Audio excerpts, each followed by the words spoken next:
Pakistan Iran जंग दूसरे महीने में दाखिल हो चुकी है। हमले भी दोनों तरफ से शिद्दत इख्तियार कर चुके हैं। ऐसे में अमेरिकी सदर ट्रंप की जानिब से ईरान के खिलाफ जारी जंग खत्म करने का इंदिया भी दे दिया गया है, लेकिन साथ ही साथ डोनाल्ड ट्रंप की जानिब से शिकवा किया गया है कि आबने हुर्मुज़ खोलने के मामले पर इत्तेहादियों ने ताउन नहीं किया है। डील हो या ना हो, अमरीका 2 से 3 हफ्तों में ईरान जंग से निकल जाएगा। सदर ट्रंप कल अमरीकी कौम से अहम खिताब भी करने जा रहे हैं। ईरान जंग के हवाले से कुछ अहम ऐलानात भी मुतवक्के हैं। ये भी एक जाहिर किया जा रहा है इम्पैक्ट के हो सकता है कि चीज़ें मुख्तलिफ हो जाएं या चीज़ें ईरान के हक़ में हो जाएंगी या फिर ये मामला मज़ीद शिद्दत इख्तियार कर सकता है। इस ऐलान के बाद ही पता चलेगा।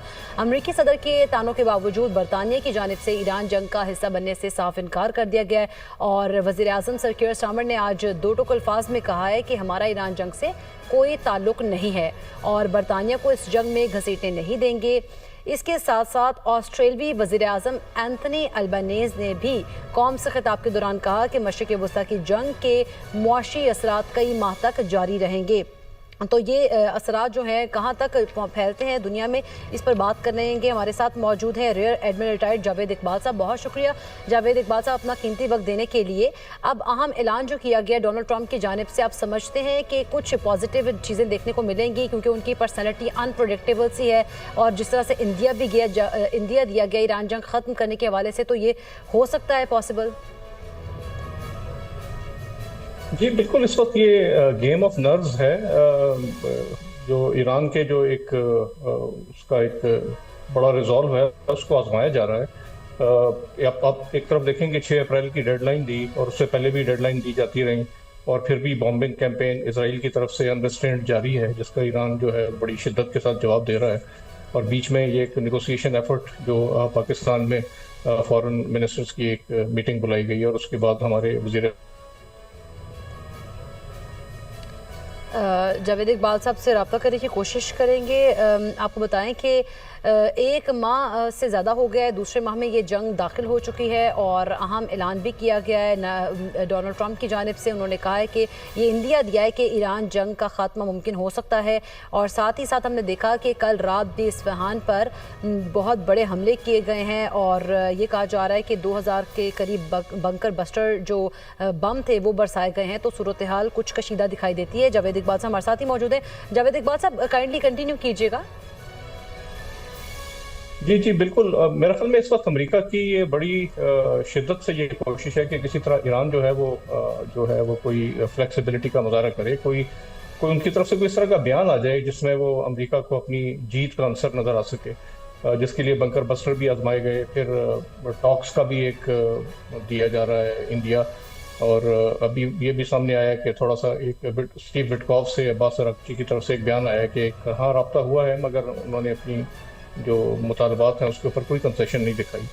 तो ये बड़े क्रिटिकल लम्हात हैं इस वक्त, क्योंकि आपके ग्राउंड ऑप्स की तैयारी की भी बड़ी शिद्दत से इंडिकेशंस दी जा रही हैं। मरीन्स जो हैं वो पहुंच चुके हुए हैं। इसके अलावा जो थंडर बोल्ट तैयारे हैं जो कि स्पेशली ज़मीनी कार्रवाई में काम आते हैं, जो कि लो फ्लाइंग और बहुत ज़्यादा उनमें फायर पावर होती है, उनको भी मूव किया जा रहा है। वो अमेरिका से अब यूनाइटेड किंगडम के बेस पे अभी ट्रांजिट करके और आगे मिडल ईस्ट की तरफ आएंगे।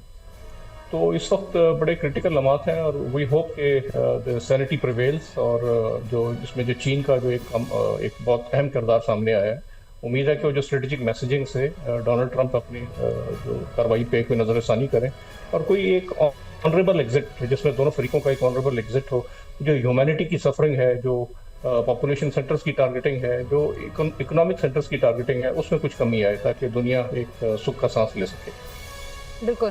जावेद इकबाल साहब, आपने चीन के किरदार की बात की है। जैसे गुज़श्ता रोज़ हमने देखा कि नायब वज़ीर आज़म और वज़ीर ख़ारिजा इसहाक़ डार ने बीजिंग का दौरा किया और फिर पाकिस्तान और चीन का मशरिक़ वस्ता की सूरत हाल पर 5 नुकाती एजेंडे का ऐलान भी किया गया है। तो चीन का किरदार इस सारे मामले में, और दूसरी जानिब हम देखें तो अफगानिस्तान और पाकिस्तान के मामले में भी सालिसी का किरदार अदा कर रहा है चीन। तो आप क्या समझते हैं आइंदा आने वाले दिनों में चीन जो है वो उभरती हुई एक जो है वो मुल्क नज़र आ रहा है?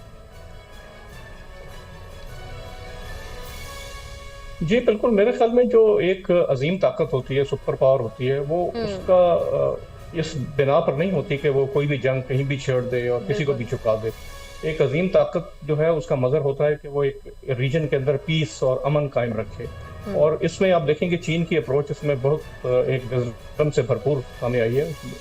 होते हुए भी उसने कोई इस तरह की इंदिया नहीं दिया जिसकी वजह से जो है वो लड़ाई में कोई तेजी आए या लड़ाई में फैलाव आए। वो बड़े तदब्बर के साथ और समझ के साथ वो एक स्ट्रेटेजिक मैसेजिंग के थ्रू अमेरिका को ये पैगाम दे रहे हैं कि बस अब इस जंग को इधर ही कंटेन कर दिया जाए। और मेरे ख्याल में इसमें अगर अमेरिका ये एक स्ट्रेटेजिक मैसेजिंग समझता है और सुनता है तो इस मामले का एक विन विन सिचुएशन तो नहीं मैं समझता, लेकिन एक ऑनरेबल एग्जिट अमेरिका का इसमें से नजर आ सकता है, क्योंकि अभी तो उनकी टोटल स्ट्रेटजी यही है कि एक सिग्नल दें। बिल्कुल जावेद इकबाल साहब, पाकिस्तान चूंकि सारे किरदार अदा करने के लिए जी। कोशिशें कर रहा है, बड़ी पॉजिटिव कोशिशें की जा रही हैं। आप समझते हैं कि चाइना भी, क्योंकि वो पीस की बात करता है, तो चाइना आइंदा आने वाले दिनों में एज अ गारंटर के तौर पर सामने आ सकता है, या वो चाहेगा कि वो आए आगे?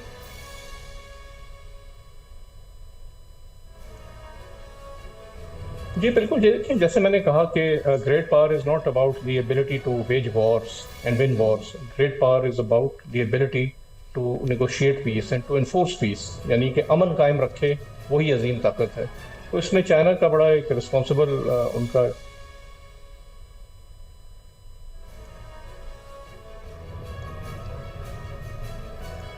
जावेद इकबाल साहब से रब्ता हमारा मुनक़ता हो गया, उनसे रब्ता बहाल करने की कोशिश करेंगे। और उन्होंने कहा कि ये ज़रूरी नहीं है कि मिलिट्री वाइज अगर आप स्ट्रॉन्ग होंगे तो ही आप सुपर पावर हैं, और जिस तरह से चाइना किरदार अदा कर रहा है वो पीस मेकर का किरदार भी अदा कर रहा है, और वो चाहता है कि ख़ित्ते में पीस हो। जावेद इकबाल साहब हमारे साथ ही मौजूद हैं, काइंडली जावेद इकबाल साहब कंटिन्यू कीजिएगा अपनी बातचीत को। जी बिल्कुल, मैं ये कह रहा था कि इसमें रूस का भी बहुत अहम किरदार है। रूस ने भी उनके फॉरेन मिनिस्टर ने लावरोव साहब ने बड़े लाउड एंड क्लियर अल्फाज में अपने कंसर्न्स का इजहार किया है। और आपने देखा कि जैसे यूक्रेन को इस जंग में अमेरिका की तरफ से इन्वॉल्व किया गया है, जीसीसी कंट्रीज में उनके ज़ेलेंस्की साहब ने दौरे किए हैं और उनके साथ एक मुआहदे किए हैं जो काउंटर ड्रोन टेक्नोलॉजी उनको प्रोवाइड करने के लिए। तो ये एक तरीके से एक डायरेक्ट रूस को भी चैलेंज किया जा रहा है इस कॉन्फ्लिक्ट में, और इस कॉन्फ्लिक्ट असल में सेक्शन से इस कॉन्फ्लिक्ट का फैलने का एक बहुत खर्चा है। तो उसमें लावरोव साहब की भी एक बहुत स्ट्रेटेजिक मैसेजिंग सामने आई है कि इसको इधर ही कंटेन किया जाए। और मेरे ख्याल में इसमें अगर चीन और रूस का जो एक बिहाइंड सीन किरदार है, उसकी वजह से इस कॉन्फ्लिक्ट को अभी यहीं पे इसी लेवल पे कंटेन करने में बहुत। यकीनी तौर पर रशिया का भी किरदार अब सामने आ रहा है, जावेद इकबाल साहब जिस तरह से कह रहे थे। और फिर हमने देखा कि अब जिस तरह से बयानात आ रहे हैं कि सदर ट्रंप कल कौम से खिताब भी करेंगे और अहम उसमें ऐलानात भी मुतवक्के हैं ईरान जंग के हवाले से। लेकिन इसराइल की जानिब से जो कार्रवाइयाँ की जा रही हैं उसमें हमने शिद्दत देखी है, और इस्फहान में कल रात बहुत बड़ी कार्रवाई की गई है। और जो इतलात सामने आई हैं उसमें ये कहा जा रहा है कि 2000 पाउंड वजनी बंकर बस्टर बम बरसा दिए गए हैं। अमरीका और इसराइल की जानिब से मुश्तरका कार्रवाइयाँ की जा रही हैं, और साथ ही साथ दूसरी जानिब जो हौसी हैं वो भी हिजबुल्ला और ईरान के साथ मिलकर जवाबी कार्रवाई कर रहे हैं। और ईरान ने जिस तरह से कहा था कि हम इस जंग के अगर ये तवील होती है तब भी हम तैयार होंगे इस जंग को लड़ने के लिए, और इसके उन्होंने इस जंग को 2 अदवार में डिवाइड कर दिया। तो उन्होंने कहा था कि एक अदवार में हम बहुत सारे मिसाइल्स बरसा सकते हैं, जबकि दूसरे अदवार में मिसाइलों की जो तादाद है वो कम भी हो सकती है।